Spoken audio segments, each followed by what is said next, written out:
Welcome to this video regarding Capel 2023. It's going to have quick walk rounds of everything that was at the show, and then it's going to have slowed down arena event video footage of the numerous military vehicles, amongst other things. What can I say apart from the show was amazing? It gets better every year. If you've never been before, it's well worth a go. And even if you have been before, keep coming, because it's attendance, both of the public and the reenactor and the military vehicle enthusiast, that makes this show what it is. This was the first time I've displayed my vehicle here, and I have to admit I was really impressed about the organisation, the support and the facilities available to the people camping and displaying, and all in all it was a great show. So I hope you enjoy the video.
what you get to do when you are the events director. You can say, go away, set the dog on him, go, I want the dog to have some flesh.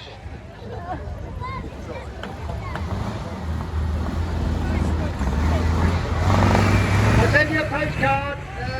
Anybody wants to write to Andy, it's BFPO Guantanamo Bay, and he'll probably be there for about 3 years. Right, ladies and gentlemen, who's been to Capel before? And you came back. Amazing. Did anybody come yesterday? No, I didn't think so. Coming? Well, good morning, ladies and gentlemen. It's David Willie. I am a Willie, not a Wiley.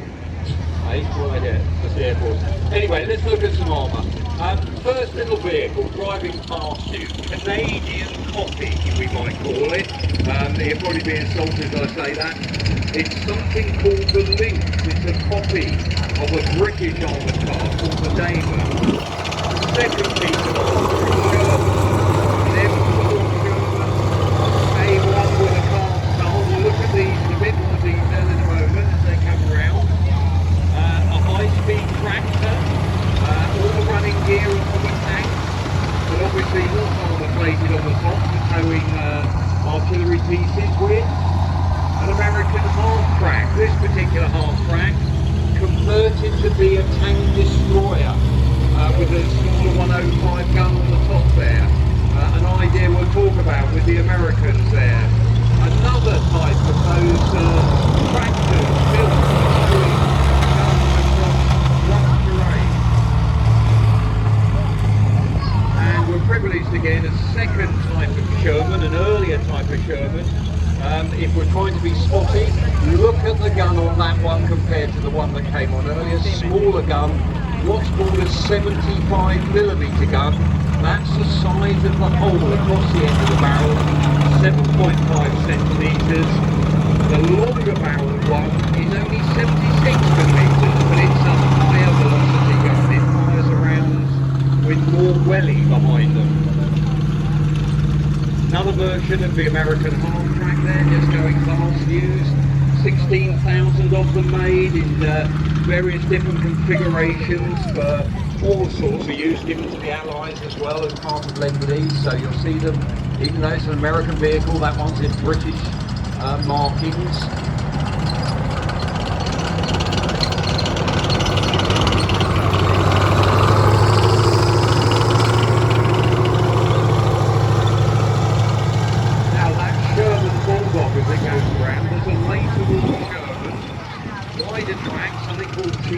Tracks, different shaped turret. They were going to build another medium tank. They took the turret off of that one and put it the 76mm gun in because it's got a bit more room at the back so that gun can fire that way. And we were also joined yesterday by some of those other vehicles, all military needs. Here we've got a dozer, grader as well it could be used at. So again we see there's a nice big hole in the middle of the arena. Things that would be done because, for example, shell holes, what are we going to fill them in? We've got to advance, we've got to actually cover over them. Getting rubble out the road if you're going through a bomb town or village. So the military ends up having its own variations of many types of civilian vehicles. Quite often, sometimes they look just painted green, other times they give them sometimes an armour plate. If you're in the front line, a D8 dozer would have armour plate around the front if it was coming off the landing craft on the D-Day beaches. And of course, we've also got some lovely heavy trucks coming on now, all the logistics and supplies. Most of us here probably like all the tanks, the fighting weaponry, famous line, amateurs called tactics, professionals called logistics. Logistics is what you need to win a war, as everyone's finding out in Ukraine at the moment. So there's a Diamond T followed by a stunningly restored Mac NO in beautiful condition there. Mac NO used to tow 155 artillery pieces, bigger bits and pieces used by the British Army after World War II to tow our 8-inch howitzers. And there's a duck. So basically an American truck, like the truck that follows behind it, but made to float, an amphibious vehicle, hugely useful in the re-invasion of Europe, in the battles in the Pacific. You can put the load in the back, whether that's fuel, ammunition, supplies, and float them ashore from bigger ships.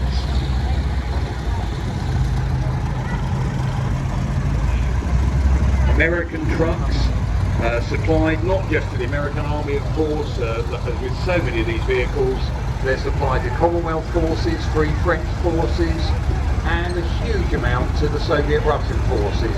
Most of Russia's supplies were brought up to the front line on American trucks.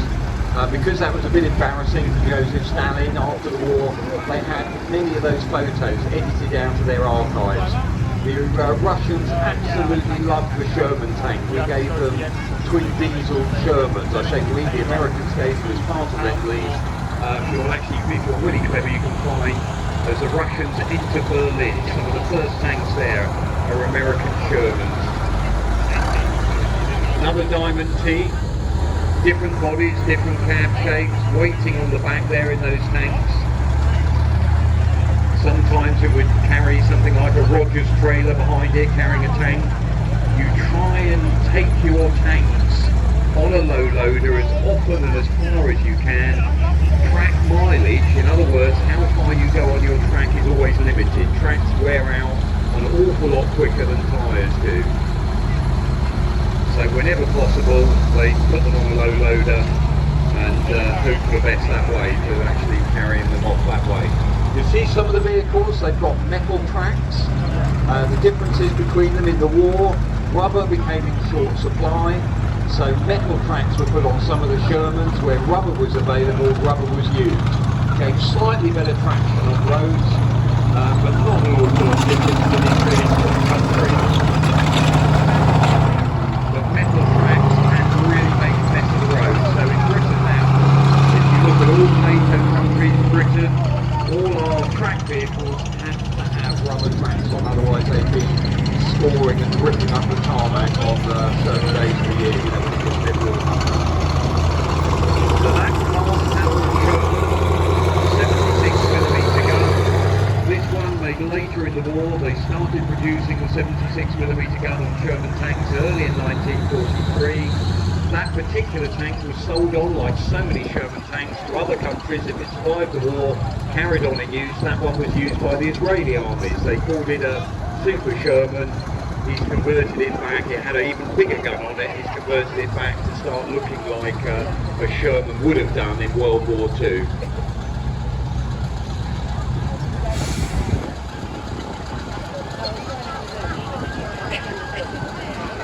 I think when these vehicles park up, we'll go and have a quick word with one or two of the drivers, and no doubt they'll be able to tell us one or two more things about them.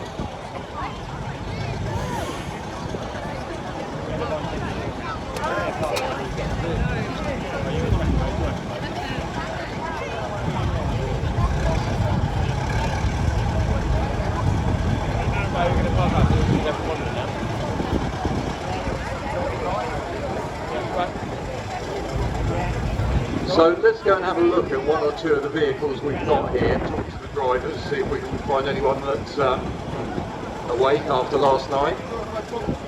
Many of these vehicles, of course, privately owned. Actually, we've got another one coming on just before I move over there. This one's M24 Chappie, a light tank built for the American military, sea service in the second half of 1944. Shows how improvements happened over this period.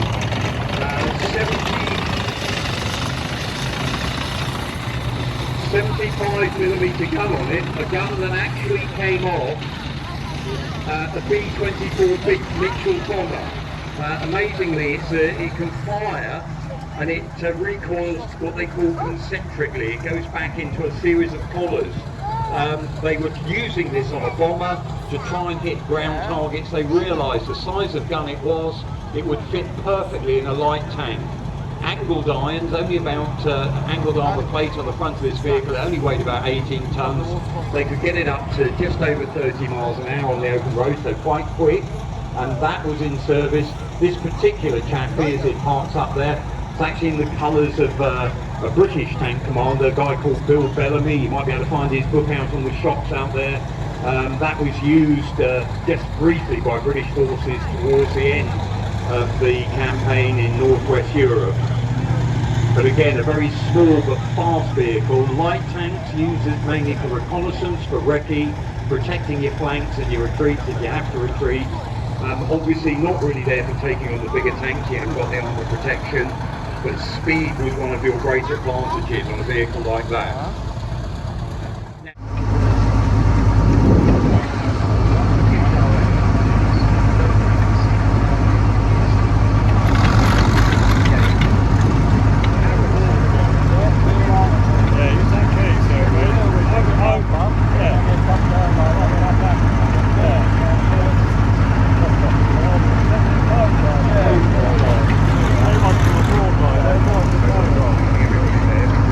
Good old times. Well, it's just like there's everybody else for them. I tried finding dogs, which is like a waste of bloody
What a great show. All that's left for me to say is if you've enjoyed the content, please like, share, subscribe and comment, and I'll see you later.